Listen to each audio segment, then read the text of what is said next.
Since Trump's election,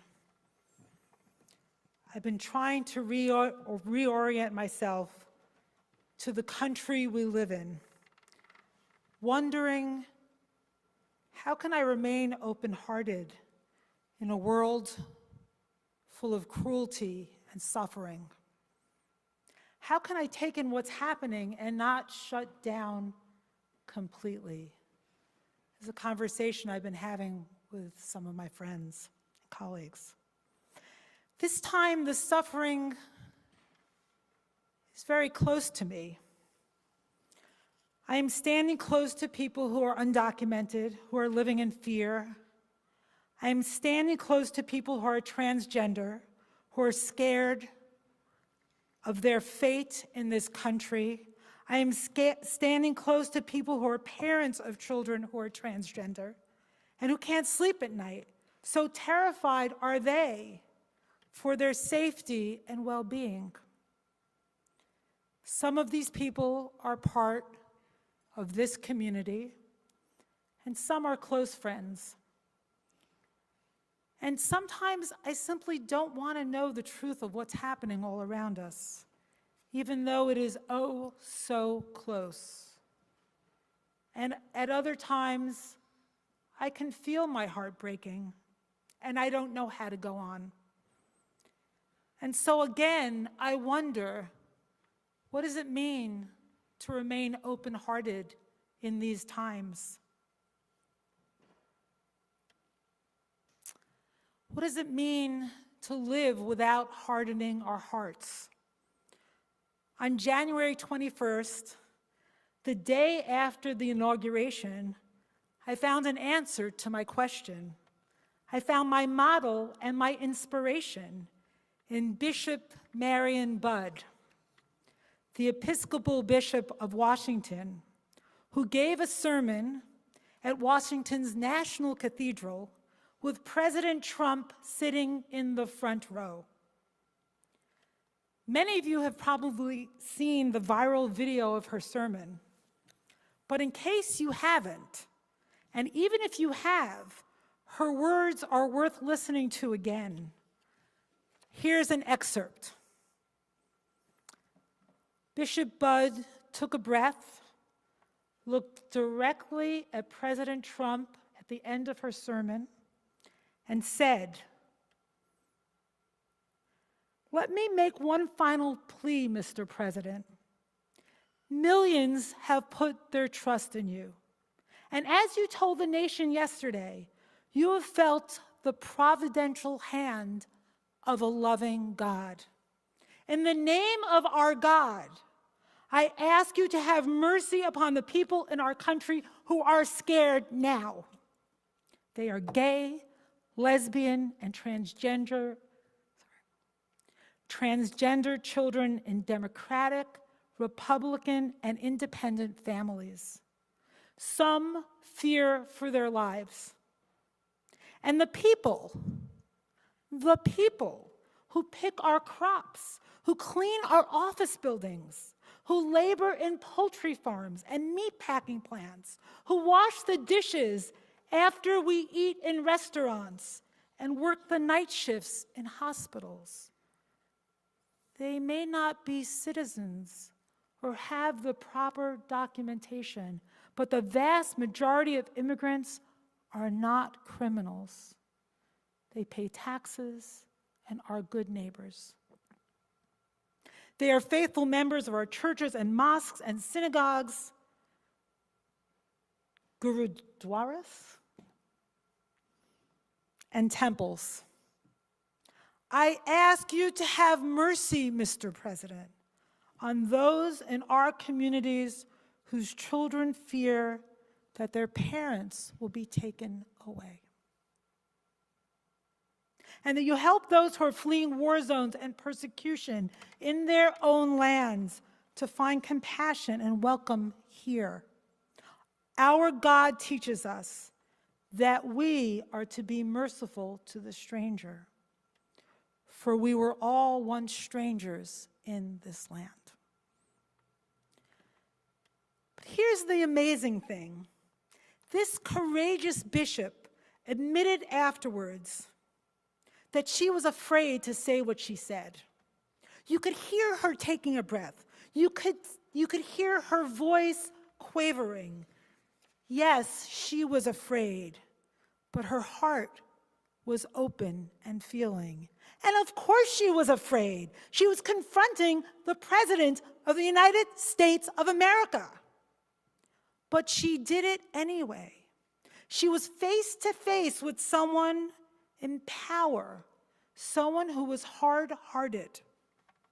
And yet somehow she maintained an open heart.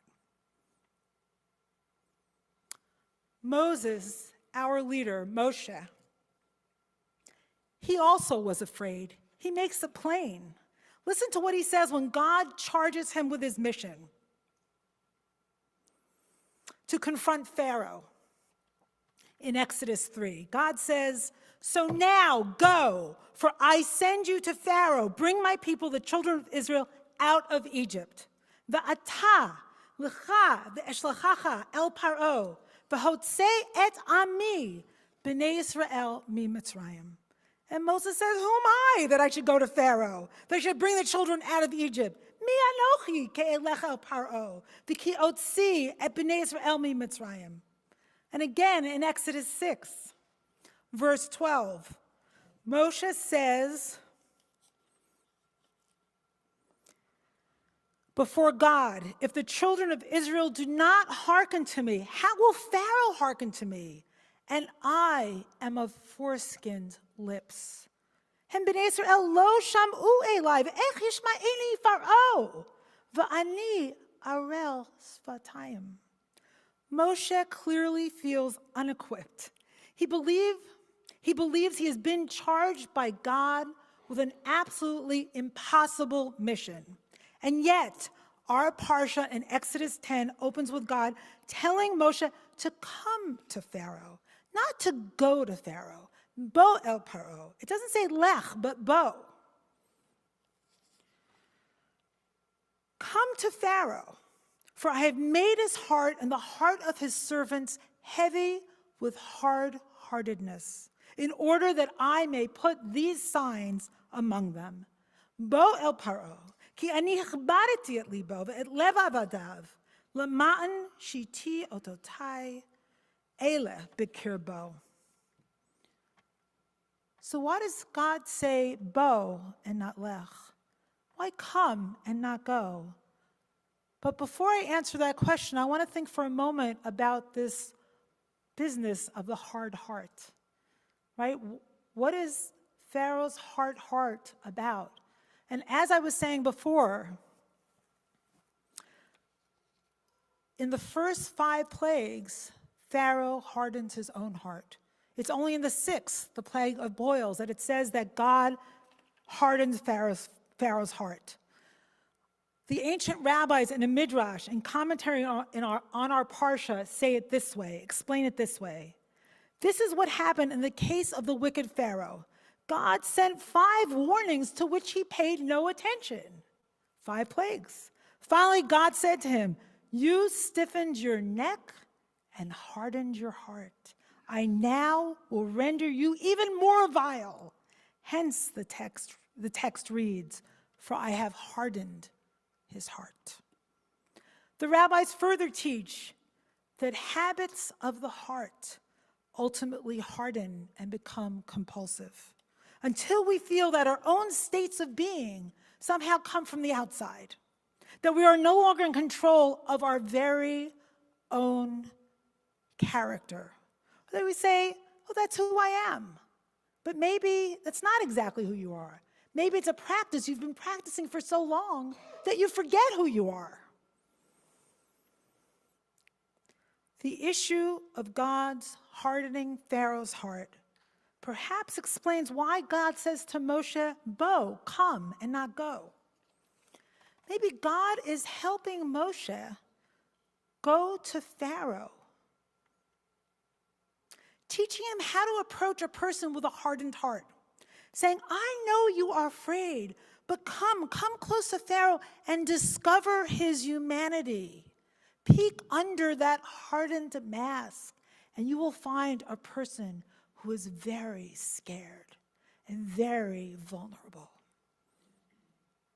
Remember that his persona that he so proudly boasts of is false, for he, like the rest of us, cannot escape his own humanity. He too is fallible. He too is mortal. As my close friend and study partner and teacher, Rabbi Sharon Cohn-Annisfeld says in a sermon, this is where the hardening of the heart begins, in the denial of what makes us vulnerable, the denial of what makes us need, the denial of what makes us human. This is a truth that Pharaoh must hide as much from himself as from others. We're at times like Moses, standing with a softened heart, knowing in our bones that our brothers and sisters are suffering, and keeping our hearts open, going out to see if we can help them. And yet at others, we are like Pharaoh, yearning to be invulnerable, impervious, and impenetrable, disconnected from the suffering of others around us. At times, we prefer to go through life as masters instead of as servants. It's understandable. Life is so very hard. We all kind of want to skate over the hardness and pretend we can just, we got this. This is okay. And what about when it's not okay? For me, the miracle of Bishop Budd in those moments is that she faces the stony heart. She faces the one whose pretense is invulnerability, and she does so with an open heart. Maybe that's the first form of activism we can take, to stand with a soft, knowing heart, as much and as often as we humanly can, even though we are scared, and even though there are going to be times where we just need to shut down and escape, and even though we are so exhausted by this world that we live in, with the multiplying disasters that we are facing, even though we are disheartened, disappointed, depressed, and despairing, because if we don't, we will lose our very humanity, severing our connections to one another. It's kind of like what Bob Dylan writes in Blowing in the Wind. How many times can a man turn his head and pretend that he just doesn't see? And if we do stay connected, we might just find a way to rise up, to protect those who are imperiled, to protect the sacred people in our own midst who are so scared of what will happen to them. I bless us all with the strength to do so.